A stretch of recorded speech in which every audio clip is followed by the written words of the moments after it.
Hey, thank you. Thank you all for coming. This is the first mission that we're doing.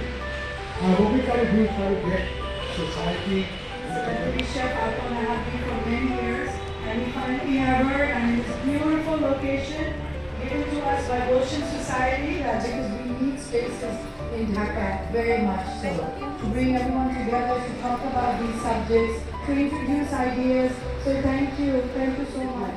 পেঁয়াজ কুটে ধুয়ে নিতে হবে, এটা একটা বাড়ির বই খুব জানে, কারণ আমার বাচ্চারা যাবে বাড়ির শাড়ি টুকরোটা আমার এই বই নেই, আমার আগামী বই আসবে। অবশ্য এআই দিয়ে দেখি আমি মাঝে মাঝে আমার ভিডিও আমি ইংলিশে কথা বলছি, এআই দিয়ে সবই করা যায়। হ্যাঁ, কিন্তু তখন আর কি বাংলায় আমার অনুষ্ঠানগুলো ছিল। হ্যাঁ, তো আমি চাইলাম তাই বিদেশিদের জন্য আমি ইংলিশে করব।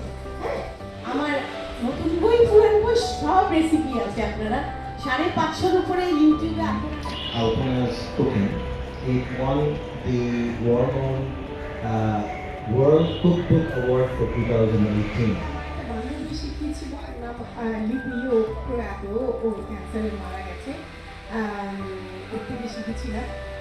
মানে শুটকির তাকে আলাদা গন্ধ থাকে না, শুটকি দিয়ে পোলা, শুটকিতে যদি আপনি লেবু মেশান আর লেবু পাতা দেন তাহলে শুটকির গন্ধটা ঠিক হয়ে যায়। আমরা কিন্তু দিব্যি থাইল্যান্ডের যে ইন্দোনেশিয়া মালয়েশিয়া যে দুনিয়া শুটকি খাচ্ছি লেবুর গন্ধ লেমন গ্রাস দিয়ে, তখন কিন্তু আমাদের জাত যায় না, এখানে শুটকি খাই না।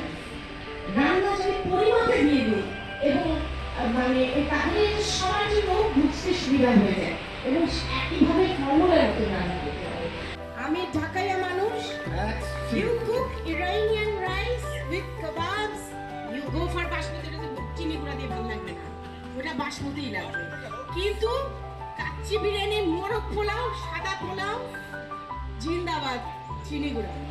যে বাংলাদেশে এখন কত রকমের ইনগ্রেডিয়েন্টস পাওয়া যায়, তখন কিচ্ছু পাওয়া যেত না। সিনেমা আমার সাথে জীবনের শেষ সময় আমার ওনার সাথে পরিচয় হয়েছিল, সব কথা হয়েছিল। সিনেমা আমাকে বলতো, আপনার আমি না এতদিন একটা মনের মানুষ পেয়েছি যার সাথে যে কোন মশলার সাথে কি দিলে কি হয় এটা আমরা খেলতাম। আফগানি সালাদ আমার মনে হয় অনেকেই করেছেন যারা আমার বই পড়েছেন, খুব সহজ ইনগ্রেডিয়েন্টস,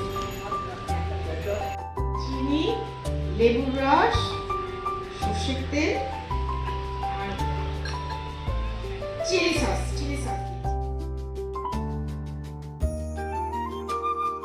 বেগুনটা একটু ভেজে না, বেগুনটা ডুবা তেলে ভাজলে হবে কি জানেন? বেগুন ভাজার নিয়ম হচ্ছে আপনি অল্প তেলে ভাজলে বেগুন পানি খেতেই থাকবে। কিন্তু যদি ডুবা তেলে ভাজেন সুন্দর ক্রিস্পি ভাজা হবে, অথচ ভিতরে তেল থাকবে না। তো এরকম ছোট ছোট কিউব করে কেটে বেগুনটাকে ভেজে রেখে দিয়েছি। এখন আমি লাস্টে এটাকে মিশাবো, তাহলে এটা ম্যারিনেট হয়ে চটকে যায় সালাদের মধ্যে। সবার জন্য সালাদ বানিয়ে দিয়েছি। Very, very helpful. So, thank you very much for joining us this afternoon. All right. সবাইকে আমার অন্তরের অন্তঃস্থল থেকে অনেক ধন্যবাদ। আপনাদের সময় নিয়ে আমার এখানে এসেছেন, আপনারা আমার সাথে আড্ডা দিতে আমি খুবই আনন্দিত। Thank you so much.